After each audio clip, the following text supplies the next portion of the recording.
Hello everyone and welcome to this week's episode of the Ratliff Mandolins Weekly Production Diary. As many of you know, we are in between batches, more or less, and this is the time I usually save to in between batches work on any built-up repair work that might have accumulated. And we have two or three guitars here, or two or three things to work on. We have this Sonoran, a Fender Sonoran. I have a fiddle that's broken, a Mandola that needs some looking at, and I've got a couple of guitars laid back that belongs to me that if I get around to it and there's enough time by the end of the week, I may take a look at them as well. So the first thing I need to show you is this Fender Sonoran that came in here last week. You saw this at the tail end of last week's video, and unfortunately I've already fixed it and I didn't take any video of it, but it had a broken key.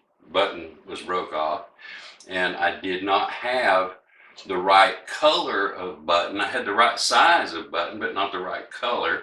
And so I called the customer and I said, hey, I can fix this thing, but it's going to be a cream colored button, and you know, your buttons are white. And he said, that's all right, go ahead and fix it. So that's what I did. Now, I had a comment last week that Kirby said that he, when he did this same repair, he kind of heated the tips up and pressed the plastic on a hot shaft, and he heated the tips of the shaft up with a soldering iron. And I don't do that. I use a propane torch. I'm a little more brutal, I think. But I took the key off and put it in a vise and shielded it with some aluminum foil,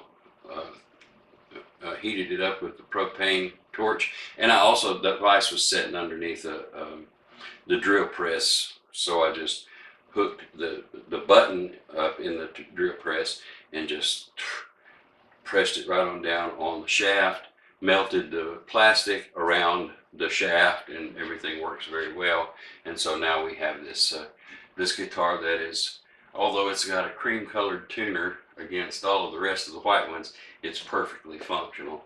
And so I wished I'd taken video, but I didn't. And now we're going to move on to the other things that I have. Like I said, I have a fiddle here that has a broken neck, and well, the neck's not actually broken, I think it's just out. And I've got a Mandola to take a look at, but we'll look at the fiddle first. Now this fiddle has a neck that's popped out. It is supposedly very, very old, and it certainly looks like it.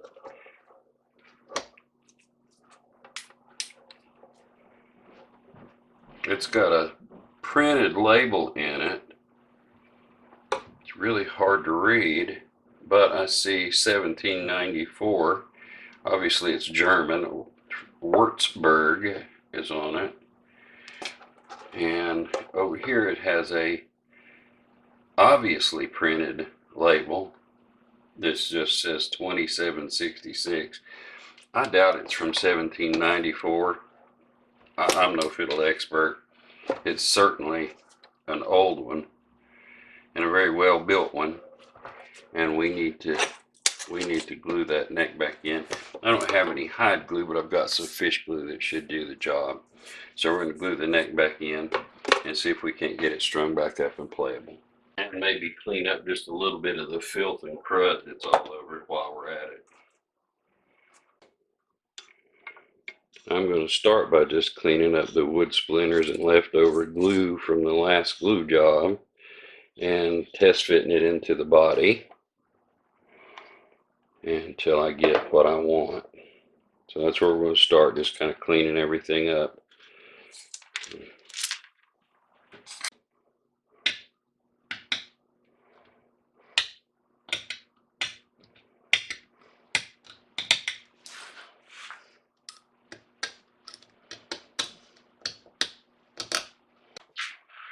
I have the neck glued in now. I have elected not to clamp it in any way because it's just a perfect fit. And I'm holding it in my little mandolin holder here upright. And we're just gonna let the glue dry just like that and see what happens. And after I clean the mess up, to put everything back where it's supposed to be, we'll move on to the mandola.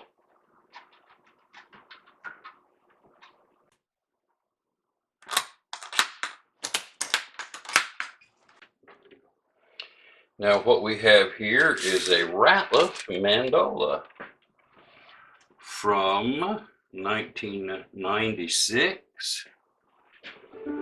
And my notes here say that we need to refret, plane and level the fretboard. And apparently the bridge is leaning, which it is, so we need to straighten the bridge up. And I guess in general it just needs a little TLC. So that's what we're going to do, refret this thing. Now the procedure for this sort of situation is to take the strings off, take the frets out, lay the instrument down on a belt sander and sand everything flat. Go back and check and make sure the bottom of the fret slots are now deep enough to handle the frets, and then put new frets in it, put everything back together, and you should be good to go. And the reason for doing this is we're going to, this thing has a little bit of a hump right here at the body, where as it goes up over the body, it's got one of these little humps. Sometimes they'll have a little bit of twist in them where they've relaxed, the wood's relaxed over the years. So that's going to get, when you lay that down on the belt sander, then that will take care of everything. Sometimes you have to just do it by hand, and this one I think we'll be able to just lay on the belt sander and do. But the whole idea is just whatever imperfections are in the surface of that fretboard, we're just going to just leave the imperfections and just take the working surface back right down to perfectly flat and refret everything, and you're good to go. It's called a replane, refret, and sort of an industry standard thing to do. That's what this instrument's going to get. I keep a bunch of these little styrofoam bowls. I get them at the dollar store, and I keep them to store screws and tailpiece covers, bridge parts, and everything when I'm working on something. I like them that doesn't have a real sharp corner here, because if you got, like, say, tuner screws or something down there, you can just reach in and get them out. If they got real sharp corners or they're real deep, these bowls like this, you can't get those things out and they're aggravating. So I kind of go through the bowls that are available at the dollar store and go, okay, these are the ones that work. And that's what I use that for, just to hold parts, small parts and stuff, nuts and screws and tuner buttons and bridges and tailpiece covers when I'm working on something. And it's a very, very handy thing and a good tip. Now here's another real good tip. When you take something apart like this right here, these ferrules sometimes are loose. And when you're working on the instrument and flipping it this way and that way and this way, and then you'll look around and one of those ferrules will be gone, and you have no idea, because you've carried this instrument to the belt sander, you've done this with it, you've done that with it, you have no idea what happened to that ferrule, and you could be in some pretty serious trouble. So I line up all the holes and put a string through, just kink that around like that.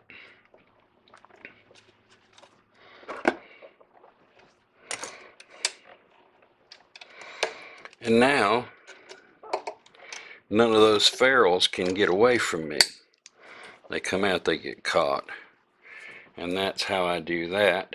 And that is another really, really good tip, especially if you've run into a situation where you've got 8 tuning buttons and 7 ferrules, and the guy's coming to pick the instrument up tomorrow. That right there is a precaution and an insurance policy that's well worth the effort.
Now the fretboard is level. I'm going to take a razor knife and make sure that the slots in the fretboard are deep enough for the new frets. And then we'll slick it up with finer and finer grit sandpaper to make it look really nice before we install the new frets.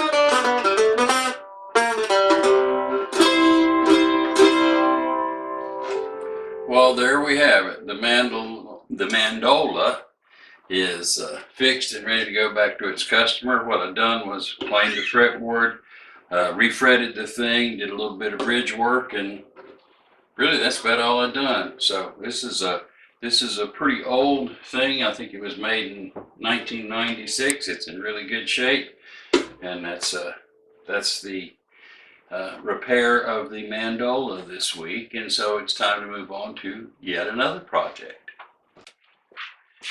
And that project will be this mandolin here, which has not had a new set of strings on it in at least 3 years, and it's starting to have some action issues. So it just needs a little bit of tender loving care and looking after. New set of strings and somebody to wipe the dust off of it, and that's what I'm going to do. That's my next project. Okay, it's got a new set of strings on it. I adjusted the action a little bit there at the A string on the nut. Also adjusted the bridge just a tad and mainly just cleaned it up.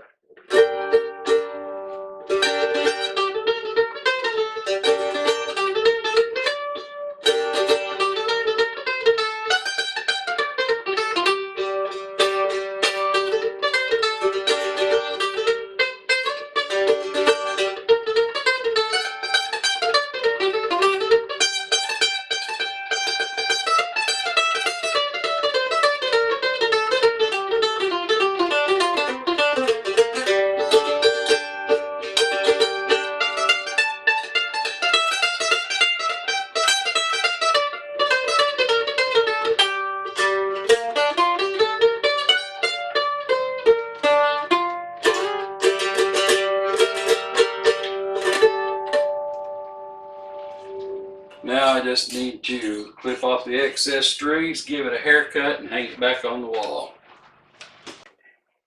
Okay, well, I put the strings back on the fiddle, tuned it up, and the neck held. I just got through calling the customer, and he said he'd be down later this week to pick it up. And that, as they say, closes the case on that fiddle. I have one more project, another personal project that I've got to look at before I'm going to call it quits with the repair work. It is a 1927 Gibson L3 archtop guitar. Been in the family for as long as I can remember, and I don't think it's even been out of the case in 20 years. So we're going to take it out of the case, we're going to look it all over and see what it needs to have done to it to make it a healthy, playable guitar.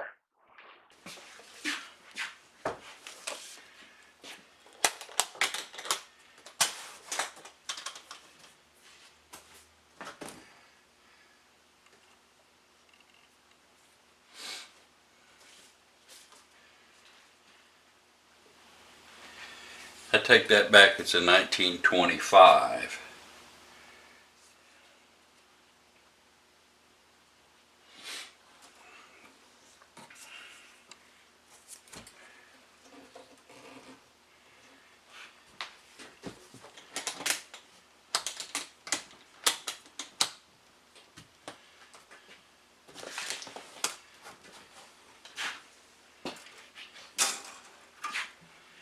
So basically nothing's really tore up about this guitar, just several little things that need to be touched. Some of the binding is coming loose in the waist area like it is wont to do. And so I've rigged up this not so fancy schmancy caul, I guess, if you want to put it that way. And some wedges here, and we've glued this piece of binding. I glued this yesterday and this today. So I'm in no big hurry with this guitar. We'll just glue a little bit on it here and there and take care of a few things and put some strings on it. It's Thursday afternoon, and I'll probably finish out the week by, I'm going to shoot a little more video for the upcoming yard sale video, and then I will start gathering materials for the next batch of mandolins. So that's probably where we'll spend most of tomorrow.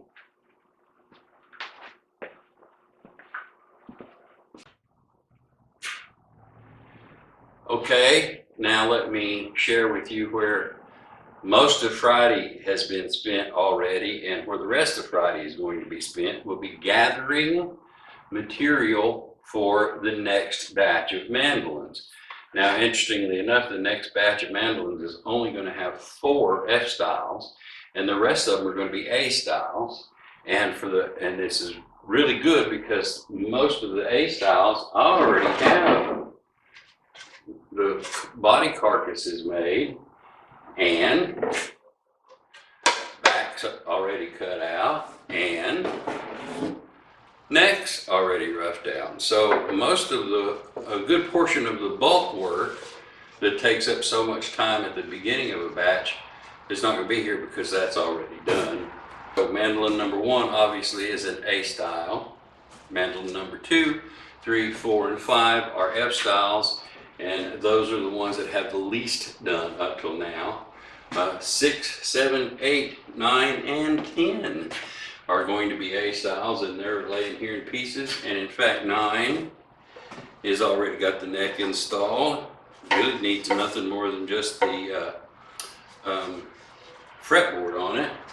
And then we have this odd little mandolin right here that was got a little extra shapes and stuff, but it's still basically your average size A model. So that's where we're at. For the 4 F styles, I have the tops laid out here. They're already glued up.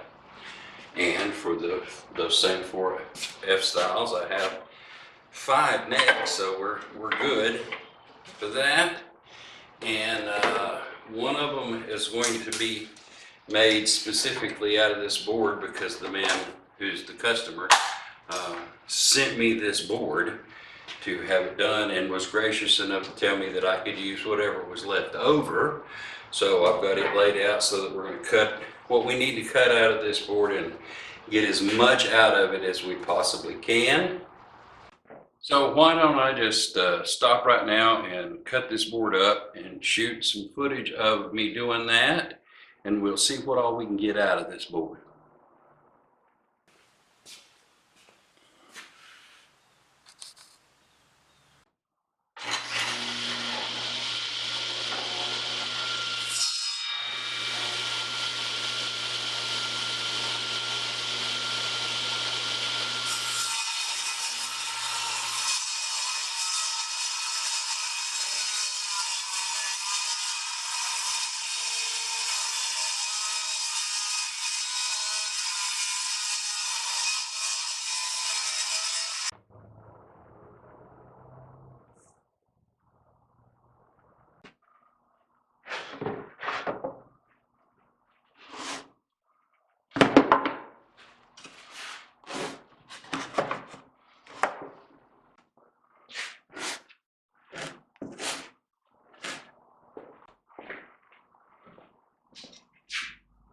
So there you have it. As it turns out, we get 5 necks with take head ears, 10 or 12 pieces of sidwood, 5 backs, and this board is all cut up and ready to go.